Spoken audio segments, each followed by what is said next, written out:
सरजी नमस्ते, आपलं नाव? मी डॉक्टर पाटील भीमाशंकर बाबूराव. हं. मी राहतोय सातारा जिल्ह्यात पाटण तालुक्यात.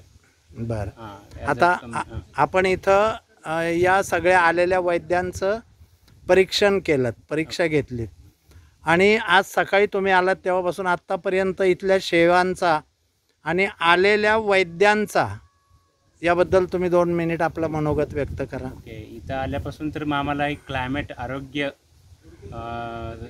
योगाश्रम म्हणलं. योगाश्रम म्हणजे सगळ्या गोष्टी झालं, आरोग्य म्हणजे सगळ्याच गोष्टी निरोग्यापासून आरोग्याकडे जायचं आहे आपल्याला. कारण ही गोष्ट इथं आलं की आम्हाला वाटलं नॅचरल ब्युटी आहे इथे.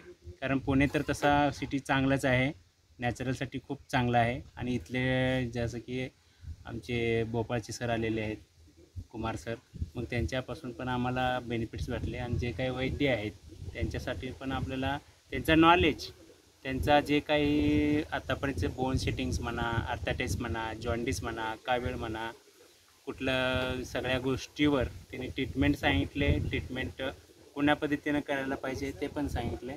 अशा प्रकारे भरपूर काही नॉलेज त्यांच्याकडून मला पण काही भेटलं, कारण माझ्या पण काही गोष्टी त्यांनी पण घेतले. एवढ्याच गोष्टी. सरजी धन्यवाद. डॉक्टर साहेब, आपणही इथं या सगळ्या आमच्या या चिकित्सा करणाऱ्या वैद्यांची परीक्षा घ्यायला आलात. आपलं नाव काय sir? Doctor Ramesh Vanmore, Satara district कराडमधून आम्ही आलेलो होतो. ही एक क्वालिटी काउन्सिल ऑफ इंडियाच्या माध्यमातून एक पारंपरिक वैद्यांना एक सर्टिफिकेशन कोर्स प्रोव्हाइड करायचं त्यांनी मेजर गव्हर्नमेंटनं स्टेप घेतलेलं आहे. ह्याच्या माध्यमातून आपल्या भारतामध्ये रूरल एरिया आणि ट्रायबल एरियामध्ये जे पारंपरिक पद्धतीनं जे प्रॅक्टिस करतात, पारंपरिक जडीबुटीच्या माध्यमातून जे विविध रोगावर जे उपचार करतात, तसल्या सर्व लोकांना एकत्रित करून गव्हर्नमेंट ऑफ इंडियानं त्यांना रिकग्नाइज करण्यासाठी क्वालिटी काउन्सिल ऑफ इंडियाच्या माध्यमातून त्या लोकांना सर्टिफिकेशन देत आहेत. ह्याच्या माध्यमातून गव्हर्नमेंटकडं ह्याच्या पारंपरिक वैद्यामध्ये काम करणाऱ्या लोकांचं डेटाबेस गव्हर्नमेंटसाठी स्टोअर होईल आणि त्याच्या माध्यमातून कसं आपल्या रूरल लोकांमध्ये हेल्थ सर्व्हिस कसं आपण शेवटच्या माणसापर्यंत प्रोव्हाइड करता येईल. आणि एक गव्हर्नमेंट ऑफ इंडियाचं एक नीती म्हणून, एक हेल्थ कमिशन म्हणून एक नवनवीन हेल्थ संबंधित स्कीम राबवण्यासाठी हे पारंपरिक वैद्य एक बॅकबोन म्हणून ते काम करतील असं विचार करून हे क्वालिटी काउन्सिल ऑफ इंडिया हे जे काही स्कीम जे भारताच्या वेगवेगळ्या खेडोपाड्यामध्ये ते राबवण्याचा प्रयत्न करतात, ही एक प्रशंसनीय बाब आहे.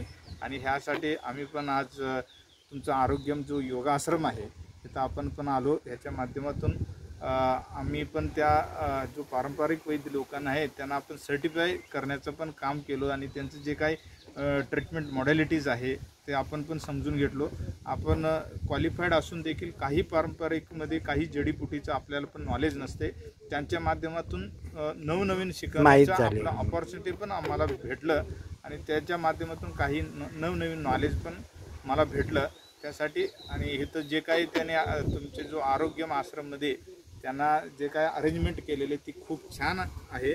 आणि त्यांना जेवणाची व्यवस्था म्हणा, तुमचं गार्डन सिस्टम म्हणा आणि मेडिटेशन हॉल म्हणा, अशा प्रकारचे सगळ्या प्रकारची सुखसोयी मिळून आम्ही भरपूर हॅपी आहे. आणि आम्ही एकत्र टीममध्ये काम केलो आणि इथं आपल्याला एक्सपिरियन्स पण चांगला आला. त्याच्यापासून मनापासून तुमचं धन्यवाद. ओके सर, आपण सर्वांनी मिळून, मुख्य करून अरविंदजी असतील, आपण 2 डॉक्टर्स आहात, बाकी आमचे कांबळेजी असतील, अशा या पारंपरिक चिकित्सकांना जे सुरक्षा कवच आता आपण निर्माण केलं त्याबद्दल तुमच्या सर्वांचं धन्यवाद. संपूर्ण महाराष्ट्रभर आपण गावागावात असे चिकित्सक तयार करून 100% पारंपरिक चिकित्सेने 100% जगातले सगळे आजार बरे होतात हे सगळ्या विश्वाला दाखवून देऊ. धन्यवाद सर, अरविंदजी धन्यवाद.